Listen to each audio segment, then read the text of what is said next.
Doctor साहब, क्या अब हम ये वसूख से कह सकते हैं कि आइंदा आने वाले 2023 के इलेक्शंस ईवीएम के जरिए पूरे मुल्क में होंगे? पूरा इलेक्शन जो है पूरे मुल्क का वो ईवीएम के जरिए ही होगा? बिस्मिल्लाहिर्रहमानिर्रहीम। शाजिया, बहुत शुक्रिया आपका। शाजिया, सबसे पहले तो आपको मुबारक हो, पूरे पाकिस्तान को मुबारक हो कि आज से एक नए कल्चर, इलेक्टोरल कल्चर के आगाज का दिन है।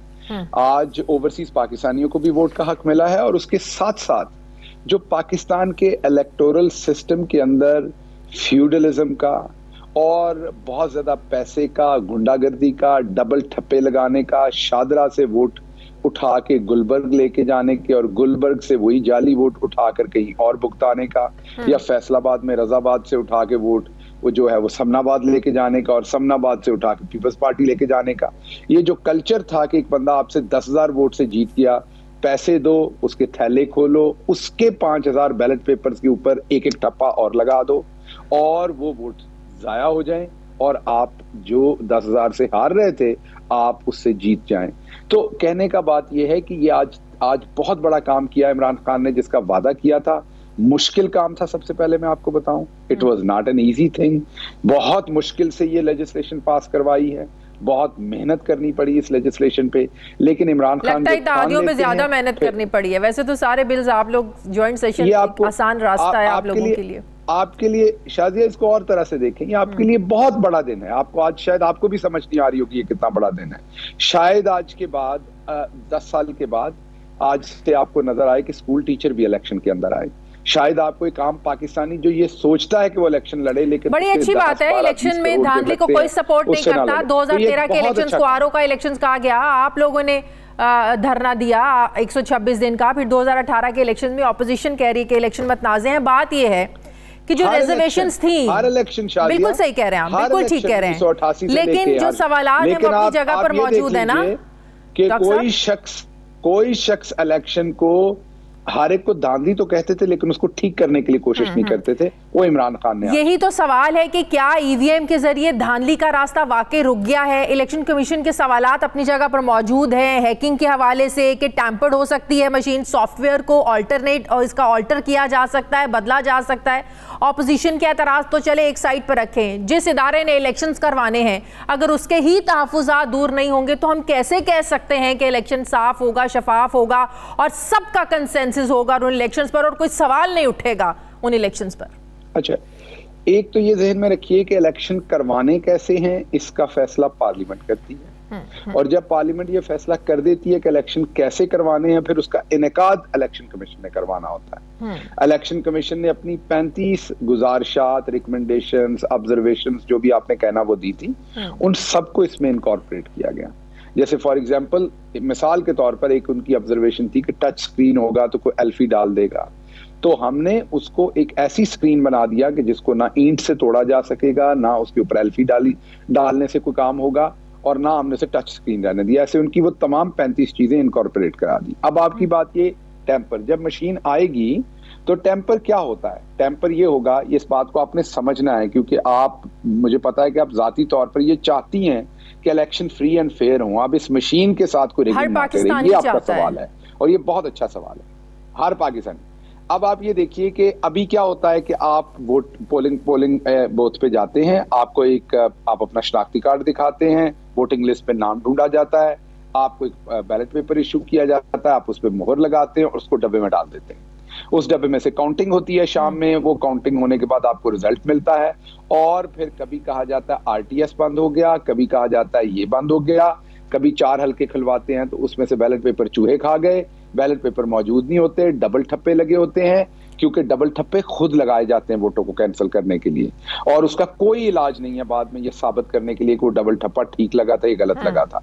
ये सब कुछ आज हो रहा है जब हम कह रहे हैं। अब हमने क्या किया है, हमने एक मशीन बना दी। वो मशीन आपने सुबह के टाइम हर पोलिंग स्टेशन पे उसकी अपनी मशीन होगी जो रखी होगी। आपका जो पोलिंग एजेंट होगा और दूसरी पार्टी का और तीसरी पार्टी का, वो तमाम लोगों को सुबह के टाइम मशीन का बटन जब स्टार्ट का दबाया जाएगा तो मशीन अपने अंदर से एक प्रिंट आउट निकालेगी जो बताएगी कि इस टाइम इस मशीन के अंदर 0 वोट है, मीन इसमें 0 वोट काउंट हुए हैं। पोलिंग शुरू हो जाएगा, आप जाएंगी, आप अपना शनाख्ती कार्ड लेके जाएंगी पोलिंग बूथ के ऑफिस के अंदर जहां पर इलेक्शन हो रहा है उस जगह के ऊपर। जब आप लेके जाएंगी आपका मैनुअली देखा जाएगा, लिस्ट के अंदर नाम है।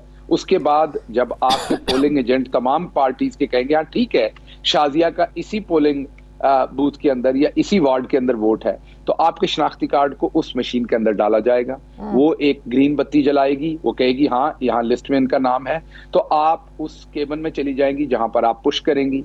आप बटन पुश करेंगी, आप डबल ठप्पा नहीं लग सकता, वोट जाया नहीं होगा।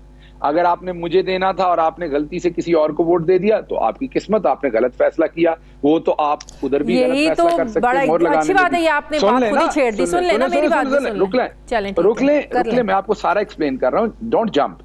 आपके हाथ में जब बैलेट पेपर होता है ना तब भी आप गलत जगह ठप्पा लगा लेते हैं ना, तो फिर उसको वोट चला गया जिसको आपने डाल दिया।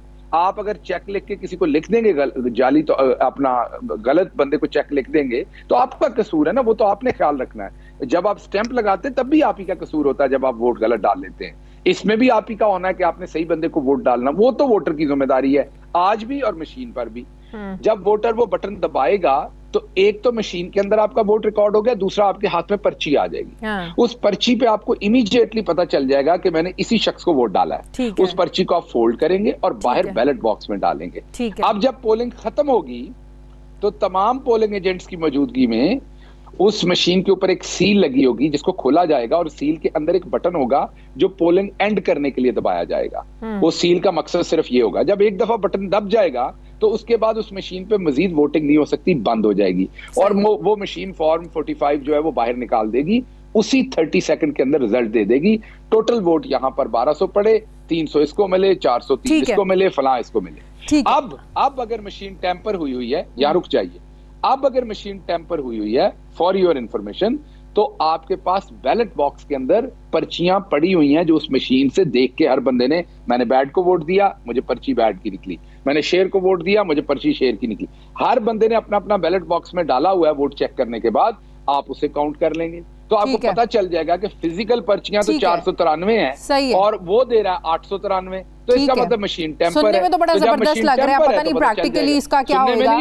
अब दूर दराज देहात में जहाँ हमारा लिटरेसी रेट नहीं है, 70-80 साल के जो लोग हैं, पढ़े लिखे नहीं हैं, गाँव में रहते हैं, अब उन्होंने वोटिंग करनी है, वो कैसे मशीन का इस्तेमाल करेंगे? अब गलती से अगर वो मशीन का कोई इस्तेमाल नहीं कर रहे, हाँ, तो क्या कोई मशीन का, वो घर में पंखा चलाते हैं, मैं अभी पूछता हूँ आपसे, वो घर में पंखे का बटन चलाते हैं, ट्यूबलाइट का बटन चलाते होंगे, उनको पता है ना, उनको हर जगह पे बिजली है। आप ऐसा ना समझिए कि आप पेरिस में रहती हैं, आप पाकिस्तान के अंदर रहती हैं और पाकिस्तान के हर शहर में अल्लाह का शुक्र है, कोई चंद ही इलाके होंगे जहाँ बिजली नहीं होगी, पाकिस्तान में हर जगह बिजली है, अल्लाह का बहुत शुक्र है इस बात का।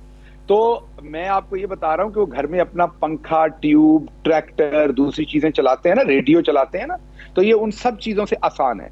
एक बड़ा सारा तीर का निशान बना होगा, आपने उसको दबाना है, बड़ा सारा साइकिल का निशान बना होगा, आपने उसको दबाना है वोट देना, तो एक बड़ा सारा वहां बल्ले का निशान बना होगा, आपने उसको दबाना है, तो इट इज नॉट डिफिकल्ट। और जब वो डालेंगे ना तो उसी टाइम पर्ची हाथ में आ जाएगी। और अभी जिमनी इलेक्शन होगा, आपको नजर आ जाएगा, अभी जिमनी इलेक्शन होगा ना कोई ना कोई इसके ऊपर, अब बिल पास हो गया तो आपको नजर आ जाएगा। यही मैं पूछने लगी थी कि परेशानी और बदगुमानी ना फैलाएं।